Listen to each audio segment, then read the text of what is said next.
I was a parent and I heard this information, I would not give Kellogg's one more red cent of my money. Protesters gathered outside Kellogg's headquarters demanding the removal of artificial colors from the company's popular cereals.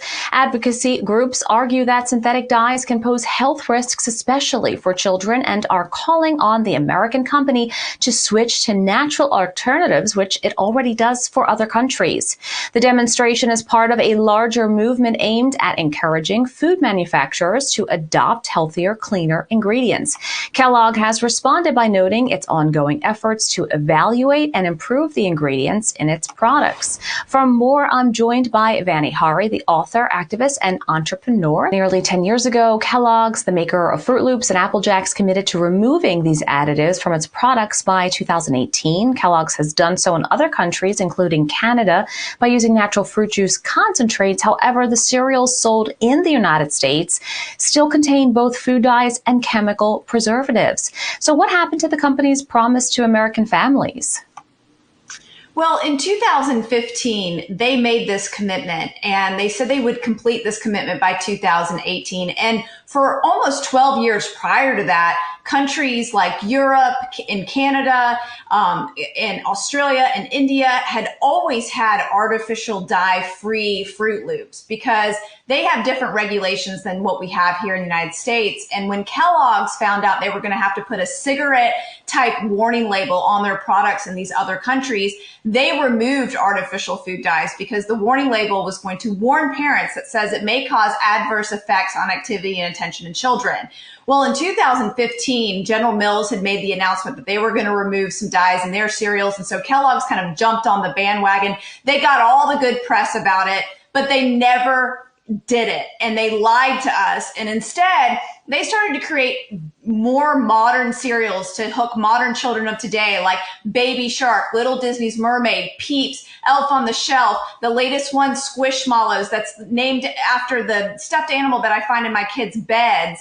And this is something that has to change. American companies cannot serve their own American citizens more toxic ingredients than products they already make overseas. It's un-American, it's unethical, and it's immoral, and it needs to stop.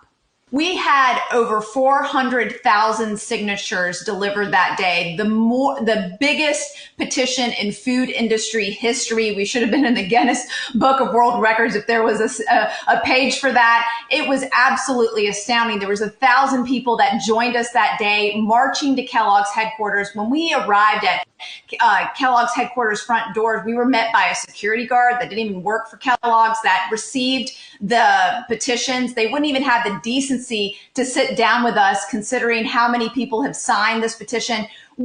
And this wasn't like, a surprise attack. This was something we've been working on for years. We've sent them letters. We've sent them phone calls. We've had activists call in and say, hey, please sit down with Vani Hari and shareholder Jason Karp and other stakeholders like Callie Means, and the elected officials that were there that day. They denied all of us a meeting that day. And the worst part, when I looked up into the building, I saw some of the executives staring down at us, smiling. And then one took a whiteboard and wrote, "Get off my lawn" on it and showed it to us through the window. It was a huge slap in the face, considering that American children have to continue to eat artificial food dyes in Fruit Loops here in America, but children in other countries don't. They don't have to reformulate. They don't have to reinvent the wheel. They know how to make these changes, and they are already doing it for so many countries except their own American citizens. If I was a parent and I heard this information, I would not give Kellogg's one more red cent of my money ever again, considering the lack of regard to our children's health from that company right now. Now, this has really been a grassroots effort, but you've also had some celebrity heavyweights weighing in terms of showing their support. Do you think that this is a tipping point? Absolutely.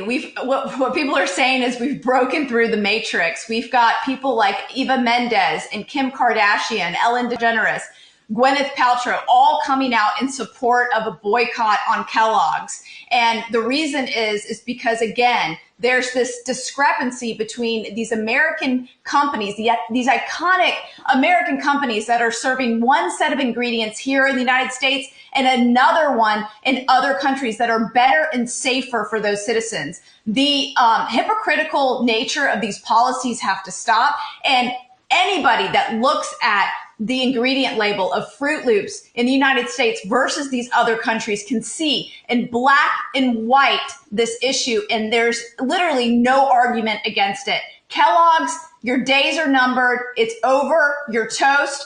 The boycott has started, and unfortunately now we're going to hit them where it hurts, and they're going to feel the hurt when it comes to sales. And I hope schools across the nation start to drop Fruit Loops and other Kellogg cereals from their menus in the morning. We need to reach out to the USDA, demand they stop serving Kellogg's to American children. This is something that 100% needs to be banned in schools until they can change the ingredients to be safer like they have in other countries. If we target these companies directly and tell the American people the truth about Kellogg's and how they're poisoning our children, I know we can hit them where it hurts, and they will lose money and they will have to change.